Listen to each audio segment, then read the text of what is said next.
for me, just observing the trial, it was interesting that, first of all, it was a really raw and honest exploration of a intimate relationship between two people. Oh, yeah. It was interesting to watch. I suppose I haven't watched that kind of thing. It made me think about what makes for a good relationship. All the many things we already talked about in this conversation. It was useful for that. But also there was raw recordings of two humans' interaction. What did you think about that? That there's recordings. It's kind of interesting. The act of recording your partner? Yeah. And not the ethics of that or so on, but the fact that you have this data. It made me wonder, like, if I recorded myself, how would I sound? Like, Well, in you my do record yourself. No, but here with microphones. But when you're in private, Yeah. you wonder.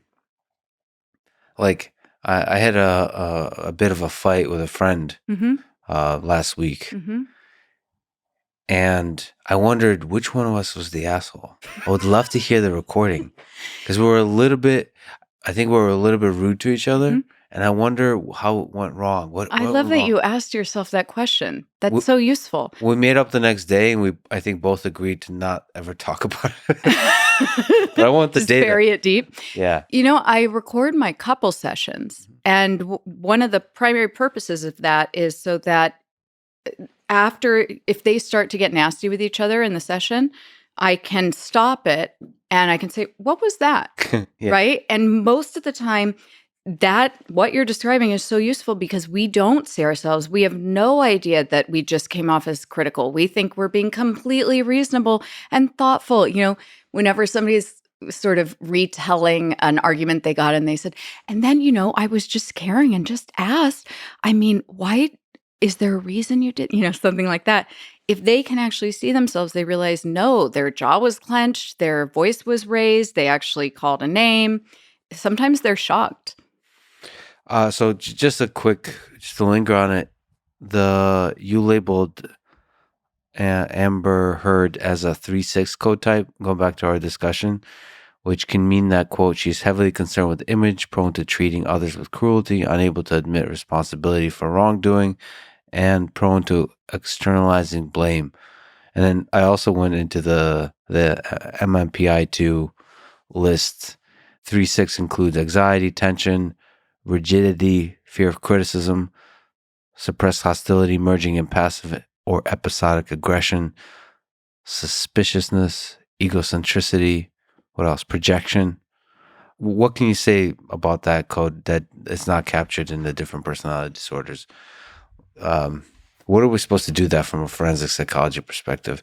And what are we supposed to do that in general? Forget the 3-6. In general, these kinds of code types in the context of a trial. If I'm understanding you correctly, it's sort of what's the point of these code types? Yeah. Thank you for asking the question better. I don't know what I'm doing. I just actually honestly really find MMPI-2 fascinating. I love that you do. Yeah. I love that you get it because to me, it's such it's almost unbelievable that humans created it.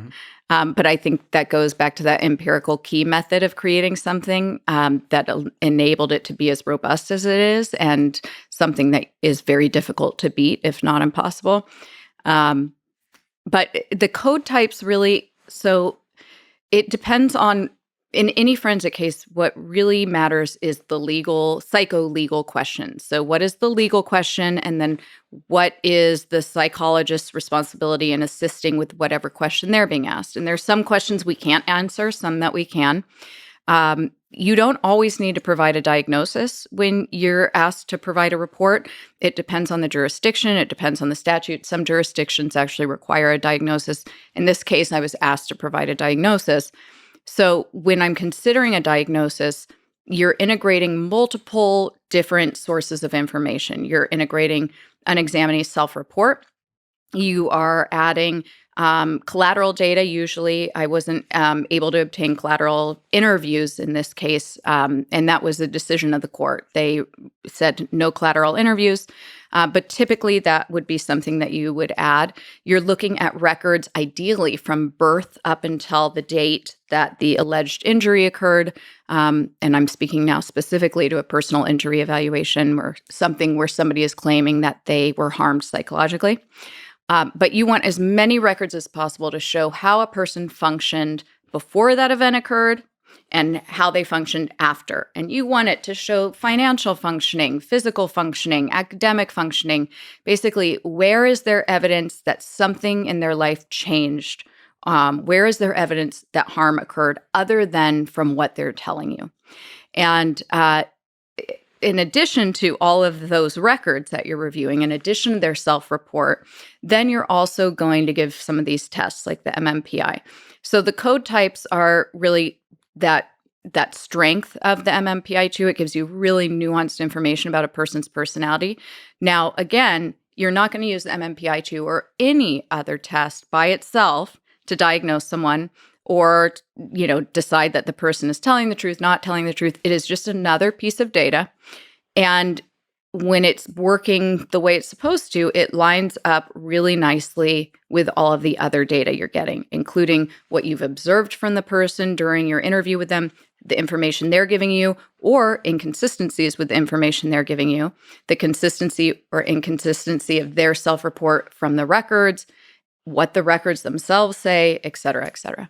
So it's helping you clarify the picture you have of the just person. Dialing it down more and more. You're just making sure that it is as accurate as possible. Okay, so given how huge this trial was, given how eloquent you were, I know you don't think of it that way, but from a public perspective, you were like the star because of how well you did. I'm pretty sure Camille's the star. Camille is also incredible. I've gotten a chance to interact with her. She's somebody that really inspires me by how good she is at her job, how much she loves her job, and how much the fame, the money, whatever, has not affected the basic core integrity of who she is as a human being. So she's also incredible. Okay, what's the takeaway for you personally from the trial? How has it made you a better person? How has it changed or solidified who you are as a psychologist, as a forensic psychologist, clinical psychologist, and so on? Wow. A lot happened in my life around that trial, leading up to the trial, after the trial. So let's tackle forensic psychologist first. Sure. Okay. So in terms of forensic psychology, I am grateful to that trial for really strengthening my abilities. The stakes were so high that I took, I was retained about 2 years prior to the trial. So I really delved deep into the academic side of forensic psychology and making sure that I was adhering as closely as possible to standard practices, best practice recommendations for this specific type of an examination. It was intellectually awesome and challenging. I felt like my brain was on fire for a full year leading up to the trial, and that can be really, really fun. It was just challenging, but I am really proud of the work I did. I think the stakes were really high. It's serious work. It's important that it's done well and accurately, and I felt really good about it. So have some of those lessons carried through to your practice now, to both research and some of the things you're doing in terms of helping couples?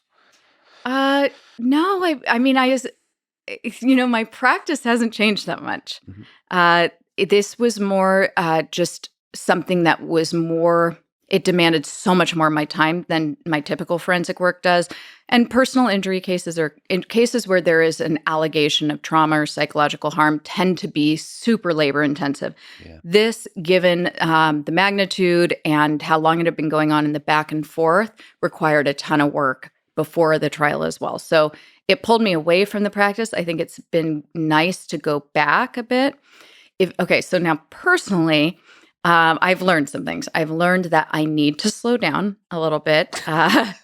So this took a lot from you. It took a lot, but it was really the culmination. I feel like there are these hoops we jump through again and again, academic challenges that we continue to meet. And then there's a next one and a next one and a next one. And in the beginning, like when you're getting into college or applying to grad schools, you don't really realize this is going to be a never-ending thing, especially if I continue with research or forensic work. I love it because it is so academic. You're writing these 75-page reports and with citations, and you have to be accurate. It feels like I'm doing giant board exams again and again and again.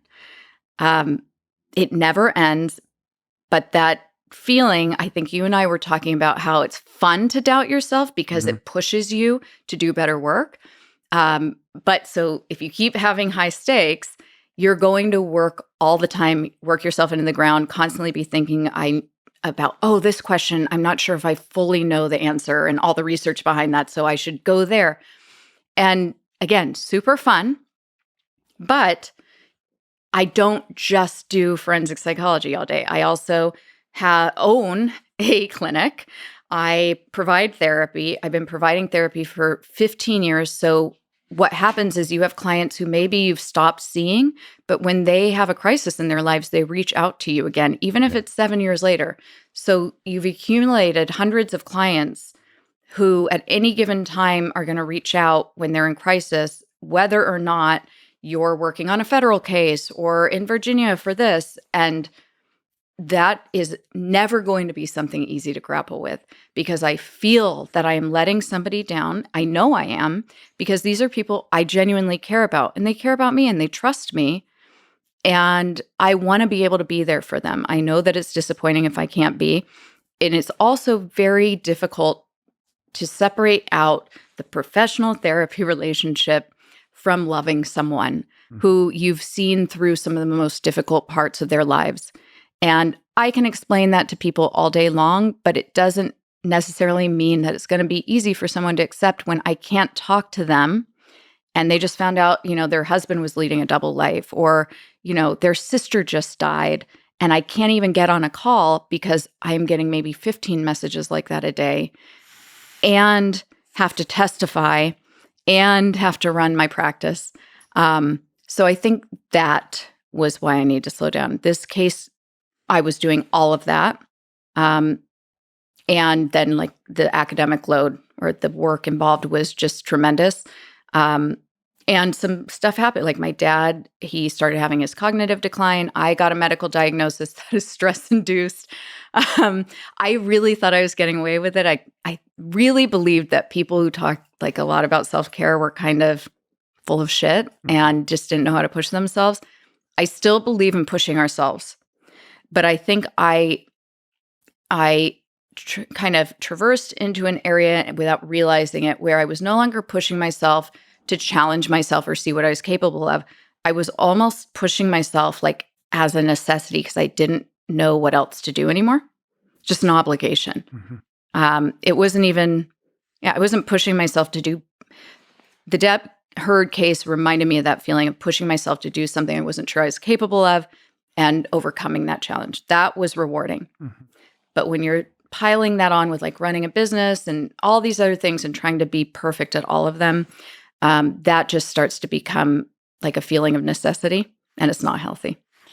That said, you somehow manage to hold it all together, to put forward a masterful performance, and like you said, still take care of all these clients, because you're the most important person in their lives for many of them. Is there a secret to that?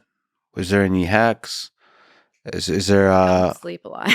I don't get no, and honestly, it's not 100. It's not how it's a work in progress, right?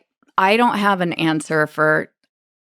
I wouldn't want my life to be any other way. I wouldn't have had the opportunity to work on this case if I hadn't established my practice and had outreach. And so I can't figure out like which piece you take it out without it all crumbling. Yeah. But I would love to have a little more downtime.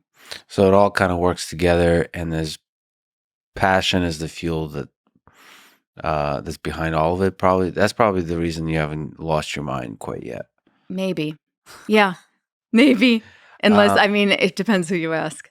What about the stress of just being in the public eye? Has that been difficult for you? That's a lovely question. Thank you for asking it, because it is nice to talk to you about this, because I feel like you probably understand it a little bit.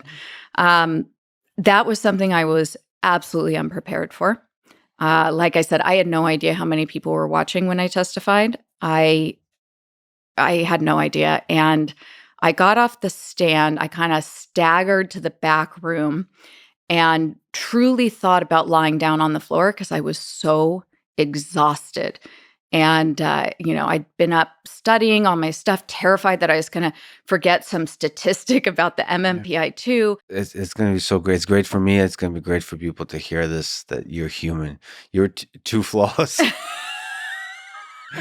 That's extremely stressful for many, many hours. I wondered how you can sit there for so many hours and stay so focused and listen so well. It's so difficult. Well, I mean, I could talk about that too. The moment I came to, almost like came back to my body and realized where I was and just wanted it to stop and felt like I was burning alive. I just was thinking, I don't want to do this anymore. I don't want to do this anymore. Is this going to stop? And then another question came and I just had to get back to it. Yeah.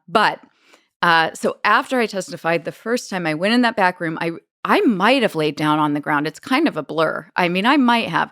I do remember that Wayne Dennison, one of the senior managing partners at Brown Rudnick, who is a phenomenal guy and absolutely brilliant. I will be indebted to him for life, because I trusted him. And that made all the difference in probably how I testified. But he came in the back and he was looking at his phone and he said, "You're on the cover of Time," something on, like Yeah. Apple News.